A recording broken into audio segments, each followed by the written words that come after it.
Everything about the night was easy for the Celtics, and now they've got time to ease into some rest, some rehab, and some preparation for the next round.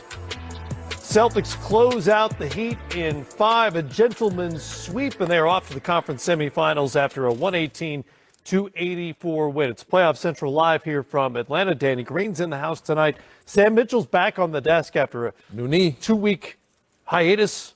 Man, technology is great. You got a new knee and back at work in 2 weeks. I'm Matt Weiner. I've got the same old parts and I feel fine. This was never close. Wire-to-wire win for the Celtics, who led by as many as 37. Frankly, not a surprise. The result was not a surprise. Miami is severely shorthanded, already without Jimmy Butler, Terry Rozier. Jaime Jaquez Jr. was out tonight as well. They didn't stand much of a chance against the team, Sam, that has been the best team in the league the entire season. Yeah, and when you look at how undermanned Miami was, and you look at what Boston has been all year, they've had their foot on the gas and never let up. Game 2, give Eric Spoelstra credit. He just put in a game plan that kind of shook Boston, got him off tilt. Miami shot the ball well. That was the one that a coach can get you. The rest of them, it's got to be talent in the players. And right now, even if Miami was healthy, I know what they did last year, but this is a different Boston team than it was last year. Mindset, physicality, depth. This is just a totally different team. So regardless of where Miami was with the injuries, I think Boston was going to win this series anyway. Yeah, I think the shock was Miami getting the one game. They were undermanned without Jaime Jaquez being out. Jimmy was already gone, Terry Rozier the whole series. Yes, different Boston team, but some signs of kind of the same mindset as last year. Losing a one game, I give Spo a lot of credit. I give the players a lot of credit. They took care of business tonight, but losing that game 2 showed me they had some immaturity. But tonight they're starting to grow. They're getting better. And tonight, but couldn't that have been a good thing to lose because you've been so favored? A wake-up call. Every now and then you need that ice bucket of water to hit you in the face just to wake you up to reality that you can get beat. For sure, but you don't need to give any team confidence, and you can't let that happen in further series. We don't know who they may match up in the next round. You give one team one game, and they get confident. Next you know, you're losing 2 or 3 in a row. So, but this is a really good Boston team. We said they took care of business tonight.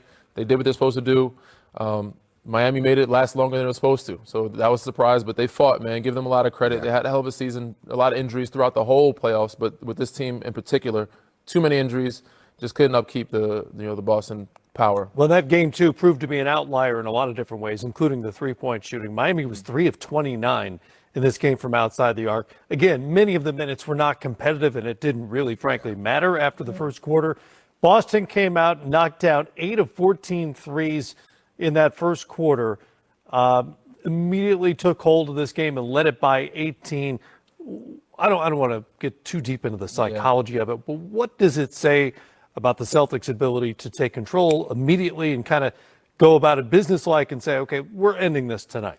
I think when we talk about surprises, we talked about how deep they are early on, but Derek White has been playing unbelievable. He was hot last game, and he came out tonight early and hitting shots. When he's hitting shots, that's deflating. When you're trying to stop Jaylen Brown, Jason Tatum, and you're a guy like Derek White coming in and not only hitting threes, but getting to the basket, making defensive plays, and you turn around and you're like, all right, we want to stop these two guys. But when you have guys like him and guys come off the bench, Sam Hauser lighting it up, it deflates your whole team and your confidence, your atmosphere, your pride. And at that point, you're like, this is not our night. Yeah, for those guys, the thing that kills you with those guys, they're not volume full. So when Derek White and Sam Hauser and other guys like that, when they have big games, their shooting percentage is off the chart because they don't get the opportunities that Brown and Tatum. They're not expected to try to make plays like Brown and Tatum. So when those guys get 25 and 30, look at it, 8 for 13, 9 for 14. They're so efficient that it just breaks your back because if you got 2 guys do that, then you can't win because the others, Kenny Smith talks about this all the time, the others, when your others shoot 8 for 13 and 9 for 12, and then your stars do what they do, you can't win. And their biggest star, Jason Tatum, only took 9 shots in this game. It just wasn't required of him. Jaylen Brown was much more aggressive in terms of seeking out his shots. He got 19 up for 25 points. So now, now they'll wait on the Cleveland-Orlando winner. So a little rest, Sam, for this Boston team before they get one of those two in what is a rock fight of a series right now between the Cavaliers and the Magic. Does either present a particular problem in your mind for Boston?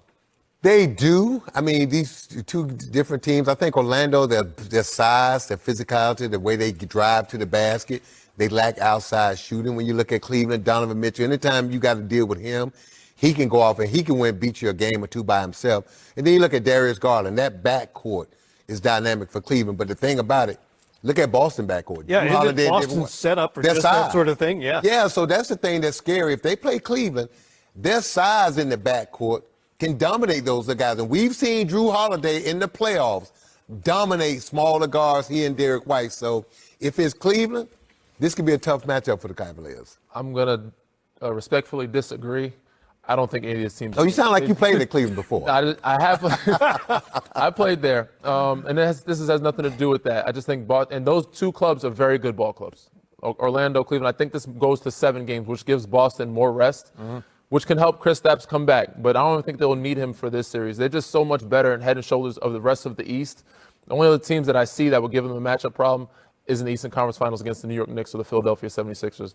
So as good as these two teams are, if Boston plays the way they've been playing and handling business outside of that game 2, this should not be an issue for them. I tend to agree with you. They're both good defensive teams. They both have size. Orlando is huge. It's a huge team. Boston's also huge and so much more dynamic offensively than either Cleveland or Orlando. Yes. Well, also Cleveland's size relies on a lot of Jared Allen and his health issues.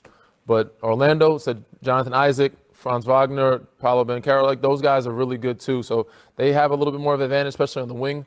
You know, Cleveland is a team that's too big and too small at the same time, which is a mismatch problem for them because Boston has all those big wings. Darius Garland and Donovan Mitchell, very good offensive player. Defensively, solid too, but to guard Jason and Jalen is going to be too tough for them. And inside, they can run their bigs a little bit. But it's just a weird matchup for either team. Boston takes and makes a ton of threes. That's part of their offensive attack. But they also have some versatility. Porzingis in the mid-range, Jaylen Brown, Jason Tatum can create shots whenever they want to. In your mind, if you're the next opposing coach, whoever that is, looking at Boston, what is the biggest challenge in front of you? Man, we talk about taking away the team's threes, but how? Right. How do you take it away? Because the thing about those guys, if you crowd them, they're athletes. They can put the ball on the floor, and they can finish at the rim. And if Jared Allen's not playing, then there's no rim protection. So it's going to be a highway. So if you're Cleveland, you got to be careful because if you chase them off that line, it starts that chain reaction. They start moving the ball, getting to the pass, and that's when they start moving the ball, really finding those shooters, and that's when they break your back. You're better with Boston is when they come down. If you can make Boston come down and one guy dribble and go one-on-one, and you can make him shoot, play one-on-one basketball, and the other 4 guys standing, that's when Boston kind of gets himself in trouble because they fall into that trap sometimes because they're so good. They all look around and, hey, I got a mismatch, I got a mismatch. So every time they get the ball, they just go. And I think for Joe Mazzulla, the biggest thing for him throughout the year is reminding them, we're a good team, but you can't take the debate. Hey, you got to move the ball. You got to play team basketball because that's the only thing that concerns me. They do get caught up in that one-on-one sometimes, and they can hurt them. I think, but I think Cleveland is a tougher matchup for them. I think Orlando they may not win the series, but I think they have the better pieces to match up with Boston in terms of length on the wing. Right. Yes. And like he said, the only way to slow down or stop Boston is what Spo did, is play that zone or make Jason and Jalen go one-on-one and stay home on everybody else. They have the size of, Franz Wagner. They got Jonathan Isaac. They got a couple guys that can guard Jason Jalen, make them go, and no help. Cleveland, they're undersized at the wing, so they're going to have to help. You can't have Darius and Donovan guarding those guys and not help and let them play one-on-one because then it's just, I wouldn't say it's too easy, but it's a lot easier matchup than it would be for Orlando's wings to guard those guys one-on-one, which you said may be more effective and just stay home and not help. Boston gets the win tonight. They take the first round series. Here's